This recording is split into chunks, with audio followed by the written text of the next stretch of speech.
mabuk-mabukan, bahkan yang paling besar dan mendasarnya penyakit adaptasi ini melahirkan dehumanisasi, demoralisasi, dan despiritualisasi. Akibatnya manusia hidup bebas, keras, beringas, ganas, bahkan lebih ganas dari binatang buas. Disinilah pentingnya pembangunan kepribadian yang positif, sebagaimana telah digambarkan oleh John Locke dalam Social Contract, Brooks Spinoza di dalam Intellectual Love of Good, dan lain.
Assalam, Bismillahi, assalamualaikum warahmatullahi wabarakatuh. Waalaikumsalam warahmatullahi wabarakatuh.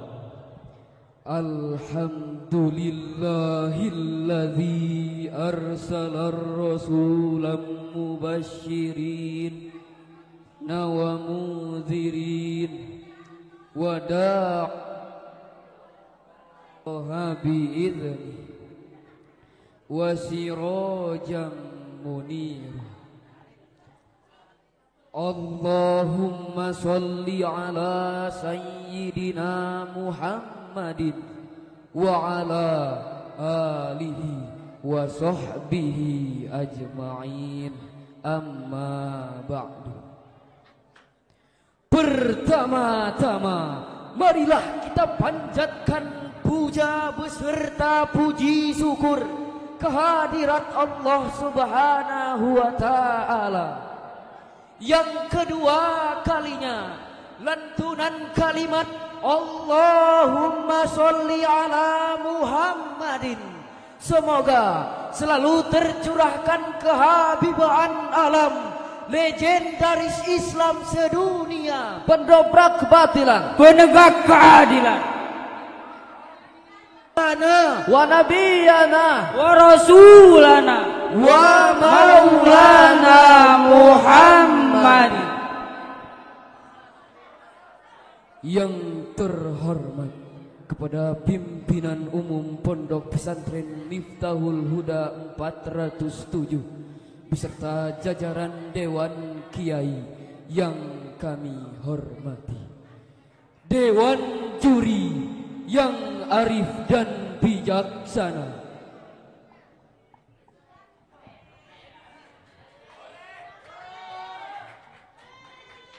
Jamaah Syarhil Quran rahimakumullah. Alvin Toffler di dalam bukunya beliau menyatakan era milenium merupakan era institutional change, yaitu era menjamurnya berbagai media komunikasi, penerimaan terhadap unsur-unsur asing tanpa mempertimbangkan baik atau buruknya. Ketika orang barat judi, remaja dan pemuda kita terlena dengan gapleh dan remi. Ketika orang barat minum minuman keras, remaja dan pemuda kita terlena oleh budaya mabuk-mabukan. bahkan yang paling besar dan mendasarnya penyakit adaptasi ini melahirkan Dehumanisasi, Demoralisasi dan despiritualisasi. Akibatnya manusia hidup bebas, keras beringas, ganas, bahkan lebih ganas dari. binatang buas. Disinilah pentingnya pembangunan kepribadian yang positif, sebagaimana telah digambarkan oleh John Locke dalam Social Contract, Brooks Spinoza di dalam Intellectual Love of Good, dan lain sebagainya. Maka pada kesempatan yang berbahagia ini, kami akan membawakan syarhil Quran yang bertema remaja dan pemuda sebagai aset Masa depan bangsa. dengan landasan Al-Quran, Surah Al-Anfal ayat 24 sebagai berikut.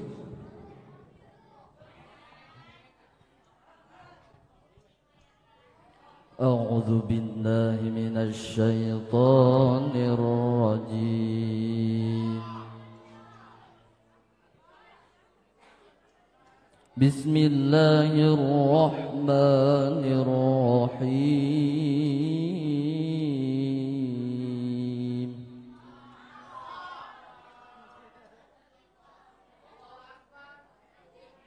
Ya ayyuhalladzina amanu istajibu lillahi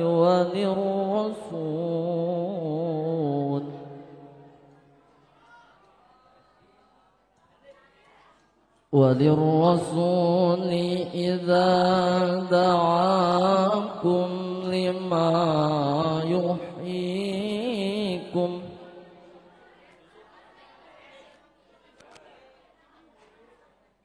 wa'lamu anna yahulu bainal mar'i wa qalbi wa annahu ilayhi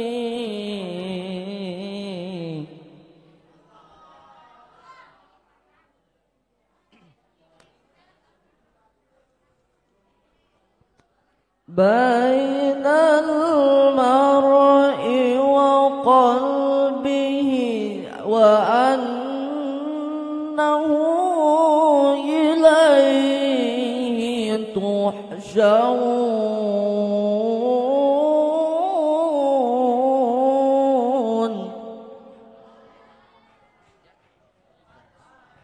Aku berlindung kepadamu ya Allah dari godaan-godaan setan yang terkutuk. Dengan menyebut asmamu ya Allah yang maha pengasih lagi maha penyayang. Hai orang-orang yang beriman, penuhilah seruan Allah dan seruan Rasul. Apabila Rasul menyeru kepada suatu yang memberikan kehidupan untukmu, dan ketahuilah bahwa sungguhnya manusia dan hatinya itu dibatasi, dan ketahuilah bahwa kamu semua akan dikumpulkan. Hadirin jamaah syarhil Quran Rahimakumullah. Berdasarkan ayat di atas, maka dapatlah dipahami bahwa dalam membangun remaja dan pemuda hendaknya dapat membatasi antara manusia dengan hatinya. Lantas bagaimana membatasi antara manusia dengan hatinya. Al-Samarkandi di dalam tafsirnya menyebutkan bahwa yang dimaksud dengan yahulu bainal mar'i wa qalbih adalah membatasi antara orang mukmin dengan kemaksiatannya yang dapat mendekatkannya dengan api neraka, serta membatasi antara orang kafir dengan ketaatannya yang dapat mendekatkannya dengan surga. Hadirin, penjelasan di atas menunjukkan bahwa seorang yang beriman bisa saja terjerumus ke dalam api neraka jika tidak dapat mengontrol hatinya dari kemaksiatan. Akan tetapi perlu dipahami bersama bahwa arahan berpikir ayat di atas bukan saja menjurus kepada eksklusifisme Islam, sehingga sering sekali menafikan civil society yang sesungguhnya harus terus dibangun. Lebih detail di dalam ayat selanjutnya, Profesor Dr. Muhammad Quraisy Shihab di dalam tafsir Al-Misbah menyebutkan bahwa sendi-sendi bangunan masyarakat akan melemah jika kontrol sosial melemah. Akibat kesalahan tidak hanya menimpa yang bersalah, tabrakan tidak hanya terjadi akibat kesalahan kedua pengendara.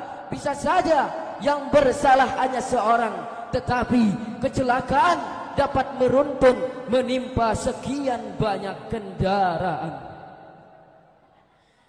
Berdasarkan hal ini, Allah Subhanahu wa taala berfirman di dalam surah Ar-Rum ayat 60 sebagai berikut.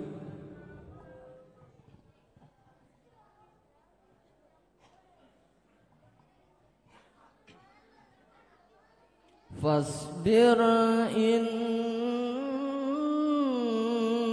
wa'dallahi haqqun wa la yastakhifannaka alladhina la yuqinun.